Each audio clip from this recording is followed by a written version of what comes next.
เฮื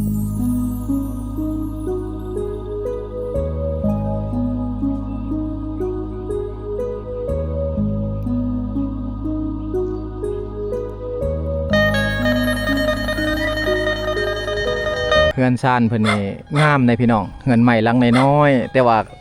เฮ็ดเป็นลวดลายคือชนเผ่าอยู่ฝั่งลาวเฮาเนาะอันนี้มันยังอันนี้โอ้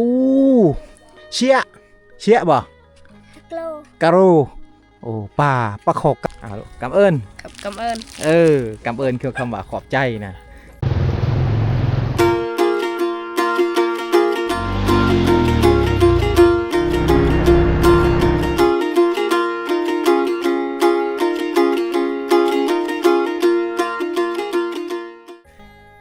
กราบทักทายสบายดีสวัสดีพ่อแม่พี่น้องเมื่อสุขุสุคนคือเก่ายินดีต้อนรับทุกคนเข้าสู่ช่องบ่าวโหนดพะเลาะพี่น้องมื้อนี้บ่าวโหนดได้พาพ่อแม่พี่น้องเข้ามาที่ชนบทเวียดนามเนาะเป็นชนบทที่ว่าอยู่ใกล้กับลาวห่างกับลาวประมาณ1กิโลเมตรพี่น้องเลยเนาะก็มื้อนี้ก็มีโอกาสที่ว่าได้เข้ามาเนาะหมู่บ้านนี้เป็นหมู่บ้านที่ว่าบ่แม่นสถานที่ท่องเที่ยวเด้อพี่น้องเนาะถ้าว่าใครสิเข้ามาเล่นมาเที่ยวก็ต้องได้มีคนพื้นที่มานำมื้อนี้บ่าวโหนดก็บ่คุยก็ได้มานำกันพี่น้องเนาะเอาจักน้อยบ่าวโหนดจะพาพ่อแม่พี่น้องย่างเลาะเบิ่งชนบทเวียดนามพี่น้องเนาะ ชนบทเวียดนามนี่เป็นชนบทหนึ่งที่ว่าอยู่ใกล้ๆกับชายแดนลาวเวียดพี่น้องเนาะอยู่ใกล้ๆกันพี่น้องพูนบ่โหนดเดินทางมาแต่พุ่นพี่น้องถ้าว่าเฮาออกไปพุ่นนี่ประมาณ1กิโลพี่น้องก็สิเข้าไปฮอดฝั่งลาวเฮาเนาะอยู่ทางเขตนี้นี่แม่นติดกับเมืองสมุยแขวงสารวันพี่น้องดนจึงได้เข้ามาเทื่อหนึ่งนะคำแม่นเฮาจะเข้ามาผู้เดียวนี่เข้ามาบ่ได้เลยพี่น้องนี่แหละอันนี้ก็คือหมู่บ้านอีกหมู่บ้านหนึ่งจักชื่อหมู่บ้านยังพี่น้องบ่โหนดก็บ่ฮู้คือกันเนาะเป็นภาษาเวียดนามแน่นะต้องขอโทษขออภัย FC ที่ว่าบอกบ่ได้แต่ว่าบอกได้ก็คือทางเขตนี้แม่นติดกับเมืองสมุยแขวงสารวันพี่น้องเนาะหมู่บ้านเพิ่นก็อยู่ในเขตผู้ด้อยพี่น้องเขตผู้ด้อยแบบซี่เนาะช่วงนี้ก็เป็นช่วงที่ว่าสิเข้าใกล้ๆแล้วดูฝนอะไรทางเวียดนามก็อยู่เขตชายแดนลาวเวียดนามนี่ถ้าว่าลาวฝนตกเวียดนามก็ฝนตกนำกันพี่น้องเขตนี้จะเป็นเขตผู้สูงผู้ด้อยสูงพี่น้องเอ้ยเนาะพูนแนมไปสุดสายตาออกไปพุ่นก็สิเป็นเวียดนามออกไปเมืองกวงจิพี่น้องเนาะเมืองกวงจิประเทศเวียดนามนั่นเองนะแต่ว่าบ่โหนดอาจจะบ่ได้เข้าไปเด้อเพราะว่าถ้าว่าเฮาไปฮอดเขตนั้นแล้วจะต้องมีเอกสารหรือว่าหนังสือหรือว่าเป็นพาสปอร์ตจึงเข้าไปได้พี่น้องเนาะทางเขตนี้ก็สิมีพี่น้องทางฝั่งลาวแน่และพี่น้องทางฝั่งลาวก็สิมีพี่น้องทางเวียดนามแน่ที่ว่าอยู่ปนเปกันไปพี่น้องไปมาหาสู่กันได้เนาะโดยที่ว่าบ่ต้องใส่พาสปอร์ตเด้อเดี๋ยวบ่โหนดจะพาพ่อแม่พี่น้องขึ้นไปเบิ่งหมู่บ้านเพิ่นอยู่เทิงพุ่นพี่น้องเอ้ยเนาะอยู่ประมาณ 4-5 หลังคาเรือนเป็นหมู่บ้านน้อยๆนะเส้นทางเส้นนี้แหละที่เชื่อมต่อกับประเทศลาวพี่น้องเนาะถ้าว่าเฮาออกไปพุ่นก็สิออกไปประเทศลาวห่างจากประเทศลาวนี่ประมาณ1กิโลเมตรพี่น้องเนาะติดกับเมืองสมุยพี่น้องติดกับเมืองสมุยแขวงสารวันนั่นเองถ้าว่าเฮาสิไปนี่ก็สิเป็นไปเมืองกวงจิพี่น้องเนาะประเทศเวียดนามยับไปอีกประมาณ1กิโลนี่จะมีป้อมนะจะมีด่านตำรวจของเวียดนามเฮาจะเข้าไปบ่ได้แล้วบัดนี้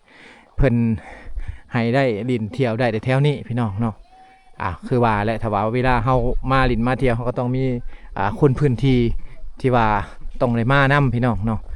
ก็คือบ่คุยกับบ่โหนดมานำกันมื้อนี้พูดอย่าบอกไปพูดอะไรพี่น้องพูดเห็นแต่ใช้หนทางตามเลาะตีนภูไปพี่น้องเนาะบรรยากาศอยู่ทางเขตเวียดนามนี่ก็อยากเงียบๆคือกันเพราะว่าทางเขตนี้ก็เป็นเขตผู้ด้อยพี่น้องเนาะเวลาที่ช่วงนี้นะเวลาช่วงนี้กับชาวบ้านกับเจ้าก็สิอันนั้นพี่น้องไปเฮ็ดไร่เฮ็ดสวนพี่น้องเนาะในช่วงนี้ทางเขตนี้นี่แม่นเขาจะเว้าภาษาลาวได้นี่เว้าภาษาลาวปนภาษาปะโกะแล้วก็ได้ภาษาเวียดนามถ้าว่าให้เป็นภาษาเวียดนามนี่แม่นสบายเลยพี่น้องที่จะได้ร่วมกับชาวบ้านเขาเจ้าเว้าภาษาปะโกะก็ได้พี่น้องถ้าว่าเก่งตัวนี่เบิ่งเฮือนเพิ่นอยู่ในหัวภูแบบซี่นี้น้ำบ่ท่วมเลยมาพี่เอาพี่ก่อนเขามาแต่สอนได้นี่กำลังสิขึ้นไปพุ่นเดี๋ยวเบิ่งเพิ่นสอนก่อนพี่น้องเอาพี่ เอาพี่ไอ้เบิ้งเนี่ยอาจจะบอกภาษาลาวเลยเนาะอันนี้ไม่ยั้งอันนี้โอ้เชี่ยบ่กะโรโอ้ปลาคอกั้งพี่น้องนี่เขาไปสอนอยู่ห่วยได้นี่อยู่ห่วยอยู่เซ่นะอยู่ทางเขตนี่ก็ติดกับอันนั้นเด้เซโปนนะเอาจากแม่น้ำเซ่นี่บ่โอ้หน่อยๆอยู่หากินไปแล้วเขาไปหาอยู่หากินพี่น้องเนาะ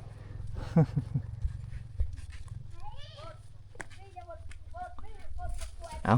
เดี๋ยวไปเบื้องพุ่นก่อนพี่น้องกำลังว่าจะพาพ่อแม่พี่น้องขึ้นไปพุ่นประเทศน้องๆเพิ่นมาแต่หาอยู่หากินเนาะเด็กน้อยทางเขตนี้ลักษณะการแต่งตัวมันยังคือกับคนอยู่ฝั่งลาวเฮาพี่น้องเนาะเพราะว่าจะเป็นเขตชายแดนเด้เดี๋ยวมาเบิ่งเฮือนหลังนี้ก่อนเดี๋ยวจึงไปเบื้องพุ่นเนาะเฮาขึ้นมาเนี่ยโอ้บรรยากาศเฮือนซานเพิ่นนี่คักพี่น้องเฮือนอยู่ทางนี้นี่มีประมาณ4-5 หลังคาเฮือนเท่านั้นเด้อพี่น้องประมาณ4-5 หลังคาเฮือนเท่านั้นที่เพิ่นอยู่ใกล้ๆกัน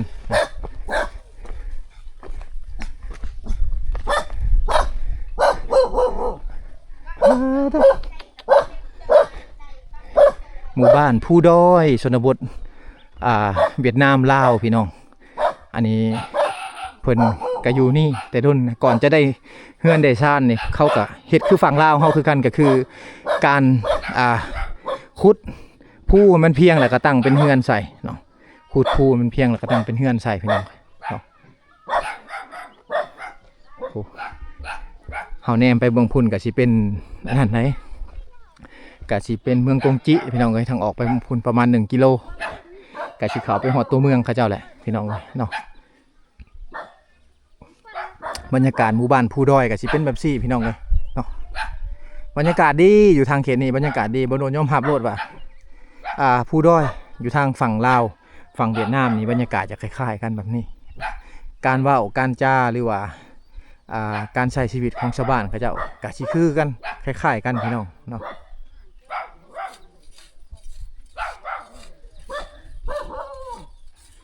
เพื่อนเพิ่นนี่หลังบักใหญ่เลยเป็นหลังใหม่ทะเลอยู่ที่อยู่เทิงหัวภูแบบซี่เลยนะพี่น้องเนาะเทิงหัวภูแบบซี่เฮือนซ่านลักษณะเฮือนซ่านนี่จะเป็นลักษณะเฮือนซ่านแบบชนเผ่าทางลาวเฮาก็คือกันมีทางชนเผ่าปะโกะกะโดนะที่ว่าเขาอยู่ผสมประสานกันอยู่น้ำกันพี่น้องเลยเนาะเฮือนซ่านงามพี่น้องเป็นเฮือนผู้ด้อยของแท้แบบนี้แหละเฮือนผู้ด้อยของแท้เลยบรรยากาศนี่ลักล่านพี่น้องเนาะบรรยากาศลักล่านเลยแบบสิภูเขาเนี่ยนี่เป็นภูเขาที่ว่าขันระหว่างลาวกับเวียดนามขันระหว่างลาวกับเวียดนามขึ้นมาซ้ำนี้ก็เมื่อยแล้วนี่ตัวภูเขาพี่น้องวิว360 องศาอยู่ในขุนเขาอยู่แบบซีนี่น้ำบ่ถ่วมเลยแต่ว่าหาน้ำใส่นี่หายากเนาะต้องได้ลงไปห่วยหรือว่าลงไปเซ่ไปแล้วเนาะจึงได้ใส่น้ำสบายดีปันชวนมาจากแก้วจากแก้วมาจากแก้วลงมาจากแก้วนี่หูหรือไดก็คือการกินขนมนะยายขนมน้องๆก่อนพี่น้องบ่โนดมาแต่ละเทื่อกะยายทั้งอยู่ฝั่งลาวแน่ยายทั้งอยู่ฝั่งเวียดนามแน่พี่น้องเนาะแต่บางเทื่ออาจจะบ่ได้ถ่ายทำให้พี่น้องได้เบิ่งนะกะขอโทษขออภัยตอนยายบางเทื่อเด็กน้อยเขาก็แก้เครื่องแก้เสื้อผ้าบ่โนดก็จะบ่ได้ยายให้เห็นพี่น้องเนาะหรือว่าบ่ได้ถ่ายทำให้เบิ่งมาแต่แก้วมาพี่เอาขนมให้น้องๆชนเผ่าโปกะโดที่อยู่เวียดนามกำเอิญนะลูกกำเอิญก่อน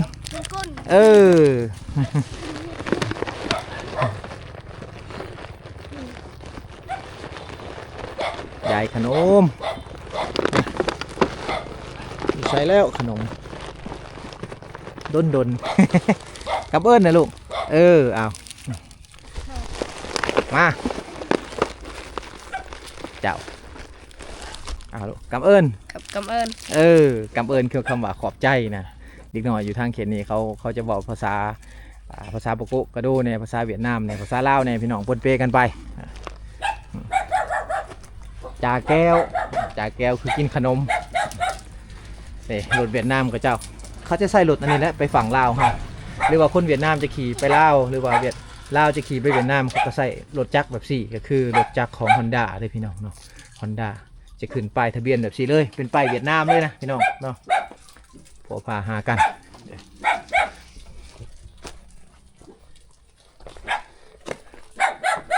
หลังบ้านลงไปนี่ก็เป็นสวนเป็นไร่กับเจ้าพูดเล่าเขาอยู่เทิงพุ่นพี่น้องเล่าเขาจะอยู่เทิงพุ่นเวลาเขาตำเขาสิตำเขาต้องไปเอาเขาอยู่เทิงมาตำนะเวลาเห็ดไห่เห็ดสวนแล้วเห็ดไห่เก็บหูดเขายังเรียบร้อยเขาเอาเขาไปไว้อยู่เทิงพุ่นก่อนจะเอาเขามากิน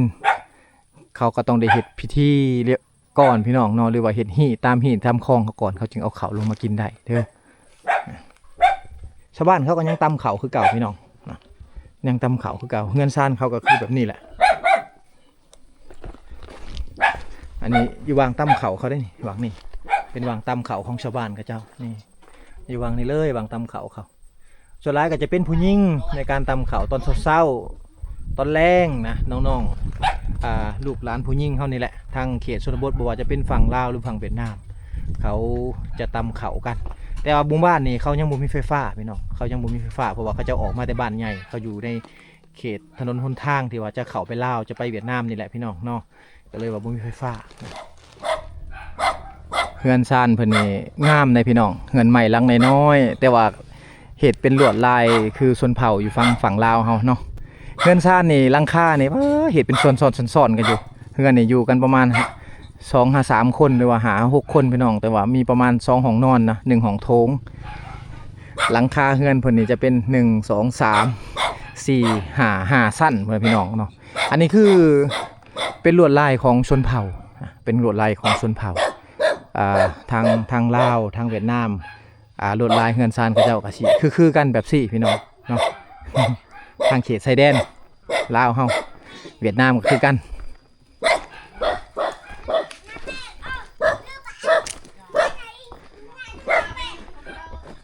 เข้ามาในสุดก่อนเห็นน้องๆเพิ่น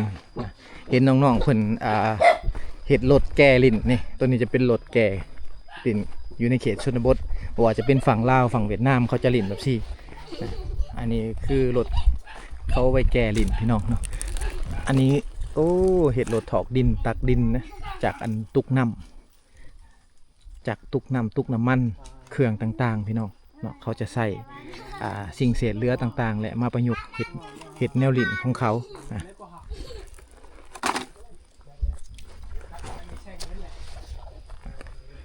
เดี๋ยวเราไปบ้านนั่นเราจะไปเฮือนหลังนั่นป่ะนี่เนาะมุมเฮือนมุมซานกับเจ้านี่ว่างามๆเลยมุมเฮือนมุมซานกับเจ้างามเลยพี่น้องเดี๋ยวบ่าวโหนดจะพาพ่อพี่น้องขึ้นไปเบิ่งเฮือน2 หลังอยู่เทิงพุ่นเนาะคอกแบ่เพิ่นก็เฮ็ดแบบออร์แกนิกเลยนะ อันนี้จะเป็นคอกแบ่ของชาวบ้านกับเจ้ามึงพี่น้อง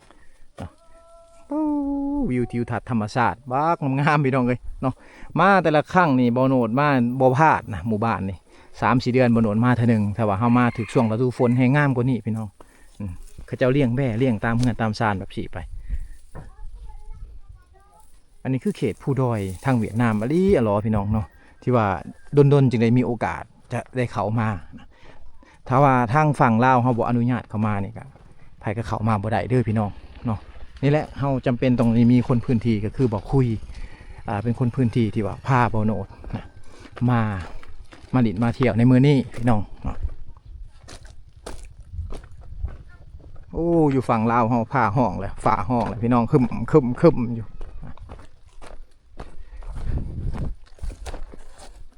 พูนเฮือน2 หลังนี่อยู่เทิงพูนเป็นเฮือนแบบทรงเก่าทรงเดิมคือกันพี่น้องเนาะเป็นเฮือนฟ้ากระแตมุงกระเบื้องพี่น้องเนาะมุงกระเบื้องกับกระเบื้องเวียดนามแบบนี้แหละเป็นสีขาวๆแบบนี้กระเบื้องแบบนี้นี่จะเป็นกระเบื้องราคาถูกพี่น้องเนาะจะเป็นกระเบื้องราคาถูกแต่เมื่อก่อนบ่าวโหนดมาบ่แม่นน่าจะบ่แม่นกระเบื้องพี่น้องน่าจะแม่นสังกะสีเนาะตอนนั้นบัดนี้เป็นกระเบื้องก็ได้เพิ่นมุงกระเบื้องหมดเลยเนาะคือบังฝนได้ดีกว่าเก่าส่วนหลายเขตนี่ก็สิเป็นเฮือนซานพี่น้องกันทั้งหมดเลยพี่น้องเนาะเป็นเฮือนซานพี่น้องกัน เขาก็บ่อยู่เลยพี่น้องช่วงนี้เขาก็ไปให้นะไปซักข้าวให้บ่โนดมาบ่ถึงมือบ่เนาะเงียบสงัดเลยพี่น้องเงียบกิ๊บ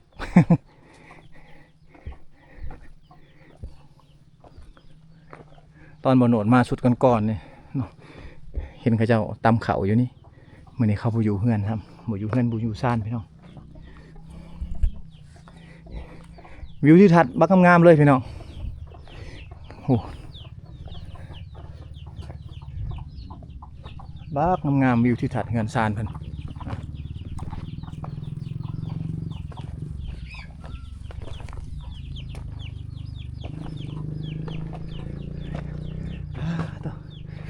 เฮือนเขาเจ้าก็บ่ได้เป็นเฮือนที่ว่าหรูหราใหญ่โตพี่น้องเนาะเขาก็เป็นชนเผ่าหนึ่งที่ว่าชนบทแห่งหนึ่งที่ว่ายังอยู่แบบพึ่งพาธรรมชาติแบบว่า100%พี่น้องเนาะเพราะว่าหมู่บ้านเขาเจ้านี่เป็นหมู่บ้านที่ว่าบ่มีไฟฟ้านะบ่มีน้ำประปาบ่มีสัญญาณอินเทอร์เน็ตพี่น้องเนาะฉะนั้นชาวบ้านเขาเจ้าจะพึ่งพาธรรมชาติการเฮ็ดสวนเฮ็ดไร่การเลี้ยงสัตว์ต่างๆก็คล้ายไปให้กับพวกข้าที่ว่ามาหับซื้อก็คือพวกข้าชาวเวียดนามมาหับซื้อเอาพี่น้องเนาะมาหับซื้อเอาฮอดบ้านฮอดเฮือนเพิ่นพู้นแหละส่วนบทเวียดนามบักงามเลยพี่น้องเนาะเกิดมาในมุมนี้เป็นหมู่บ้านภูดอยภูสูงหาเบิ่งได้ยากนับมือเขตนี้ก็เริ่มเขาจะพัฒนาขึ้นไปเรื่อยๆพี่น้องเนาะจากน้อยสัญญาณโทรศัพท์มาไฟฟ้ามาถึงการตำเขากับบ่มีแหละพี่น้องเนาะการตำเขาวิถีชีวิตแบบเดิมๆบ่ว่าจะเป็นฝั่งลาวฝั่งเวียดนามเนาะอาจจะเลือนหายไปตามกาลเวลาพี่น้อง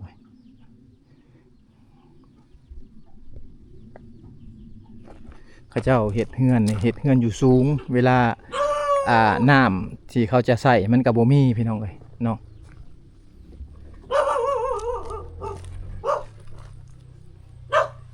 สบายดีพ่อโอ้ไม่นี่เพิ่นเอามาแต่ไห้ได้นี่เพิ่นเอามาปะไว้เพื่อว่าจะอันนั้นจะเอาไว้แต่งอยู่พวกกินเป็นเชื้อเพลิงนะเดี๋ยวนี้บันส่วนฮ้อนเนาะโอ้ยพ่อเพิ่นนี่เป็นคนเวียดนามนะเว้าภาษาเวียดนามได้ถ้าว่าใครเป็นภาษาเวียดนามเว้ากับเพิ่นได้พี่น้องบ่าวโนดก็สิเว้าแต่ภาษาปะโกะนี่แหละบ่เป็นบ่เก่งแก้วบ่เอาขนมมาอีกพอแก้ว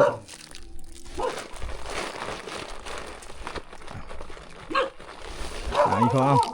ยังบ่ทันหมด เอาไว้กินใส่เลยหมดแล้วพ่อพี่น้องยังบ่หลายปานใดเด้อนี่มันแตกเกินอ้าวอีพอเอาเอาเด้อดูโอ้อยู่สูงเลยเนาะพากันอยู่สูงอะไรอันนี้ ยามนี้ฮ้อนอากาศฮ้อนเอาเพิ่นต้องเป็นภาษาเวียดนามหรือว่าภาษาปะกุก็ดูลมกับเพิ่นได้สบายพี่น้องเนาะอยู่วางเทิงนี่ก็สิเป็นวางเป็นคอกไก่เพิ่นพี่น้องเนาะวางคอกไก่วางเลี้ยงเป็ดเลี้ยงไก่เขาจะเลี้ยงแบบสี่เป็นคอกแบบสี่นะพี่น้องเนาะหาอุปกรณ์จากธรรมชาติแหละเป็นเห็นเป็นคอกต่างแต่ว่าจะมุงกระเบื้องนะ อยู่วางนี่จะเป็นวางที่ว่าเพิ่นเมียนฟืนเนี่ยเพิ่นจะเมียนอยู่นี่พี่น้องเนาะเป็นวางเมียนฟืนเพิ่นวางเก็บฟืนวางเมียนฟืนเวลาเอามาแต่ไห้แต่สวนแบกมาแล้วก็มาปะไว้นี่เห็ดหลังคาให้จบเจื้อพี่น้องเนาะเป็นหลังคามุงหญ้าแฝกหรือว่าหญ้าค่านั่นเองพี่น้องเนาะบ้านบ่โนดจะห้องว่าหญ้าค่าตัวนี้เดี๋ยวบ้านบ่โนดว่าจะห้องว่าหญ้าค่าแต่ว่า ทางฝั่งไทยแม่นหญ้าแฝกว่าพี่น้องห้องพากันห้องว่าหญ้าแฝกแม่นบ่บ่โนดก็อาจจะบ่ฮู้หรือว่าในไรก็คอมเมนต์บ่โนดได้เด้อพี่น้องเนาะแต่บ้านบ่โนดจะห้องว่าหญ้าค่ากันบ่อึดพี่น้องเลยตามหัวไห่ไปนาหรือว่าตามสวนเพิ่นนะชาวบ้านก็ยังเอาไว้ใส่อยู่ตัวนี้เขาเจ้าจะบริทางทิ่มมดก็เอาไว้ใส่เห็ดหลังคาเฮือนเห็ดหลังคาวางเก็บไม้แบบสิจะเป็นคอกเป็ดคอกไก่คอกแบะเขาเจ้าก็อยู่แบบนี้แหละพี่น้องแบบออร์แกนิกนะ เฮือนอันนี้มันโมเมนต์เฮือนคนนอนเลยพี่น้อง อันนี้จะเป็นเฮือนที่ว่าเขาเจ้าลินการละลินของเด็กน้อยอยู่ในเขตชนบทนะคิดฮอดตอนยุคสมัย90พี่น้องเนาะสมัย90ตะกี้แต่20ปีก่อนนะเบาโหนดก็เคยคือกันเฮ็ดเฮือนหลังน้อยๆสิวันเสาร์วันอาทิตย์บ่ได้ไปโรงหำโรงเรียนก็พากันไปเข้าไปลินอยู่ในป่าใกล้ๆบ้านแล้วก็พากันสร้างเป็นเฮือนแบบซี่พี่น้องเนาะลินน้ำกันเด็กน้อยในหลายบ้านบ่แม่นเด็กน้อยในหลายบ้านเด็กน้อยในบ้านมาลินน้ำกันประมาณ10ปลายกว่าคนพี่น้อง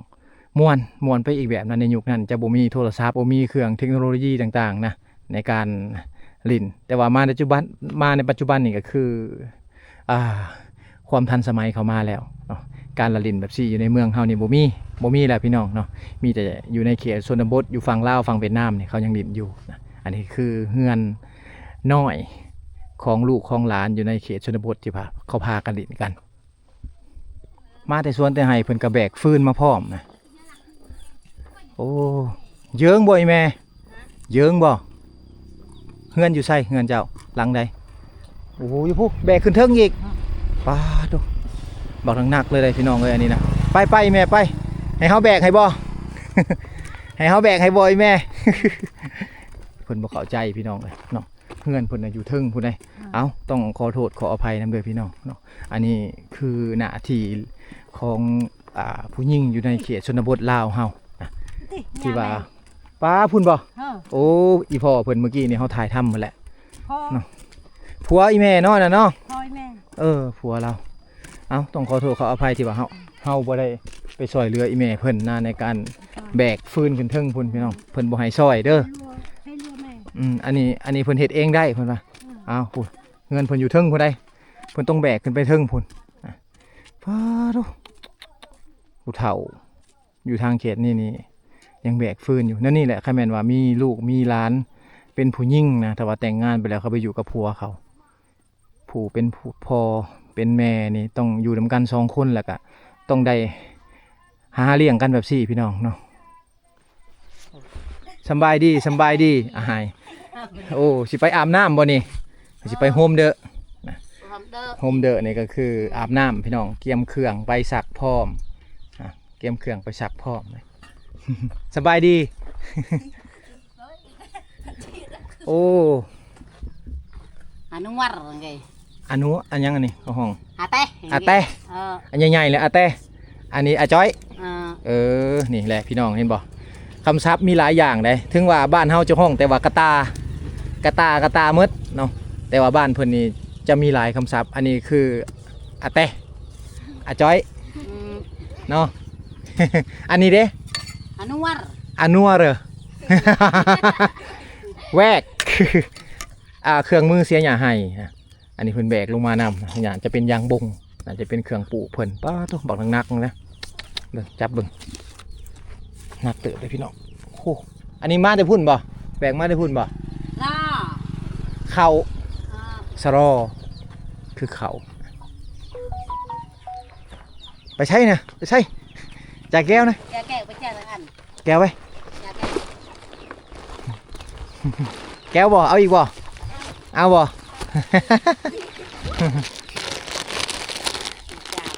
เบาลาวได้สบายทางเขตเลยกับเอิญนะมากับเอิญนะลูกมาละเปาะมาเปาะจับเอาจับโดยเพิ่นเบิ่งเพิ่นเอาแนวอยู่แนวกินมาแม่ยังโอ้เสียเป็นปลาได้พี่น้องเนาะปลาขอกั้งเด็กน้อยอยู่ทางเขตชนบทลาวเนี่ยไปหูจากการหาอยู่หากินน้ำดองน้ำดื่มงวยเด้อเจ้าเอาอยู่ไสงวยเด้อเจ้านะง่อยนะโอ้อยู่ลุ่มพุ่นโอ้เอาบ่กินบ่ขนมนี่มาแม่ห้องเรามากินขนมนี่กินบ่กินละอายมาแม่มาเอา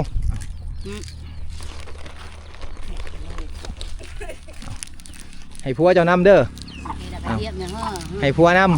ำแต่งงานแล้วเอาผัวเรียบร้อยพี่น้องเลยทวิตบโนเราคิดว่าผู้สาวนะบ่ไปหยอกตัวที่ไปเขาต้องถามซะก่อนนั่นนี่แหละ ถ้าว่าผู้มีผัวนะเฮาก็บ่หยอกยันผัวเขาหายนะ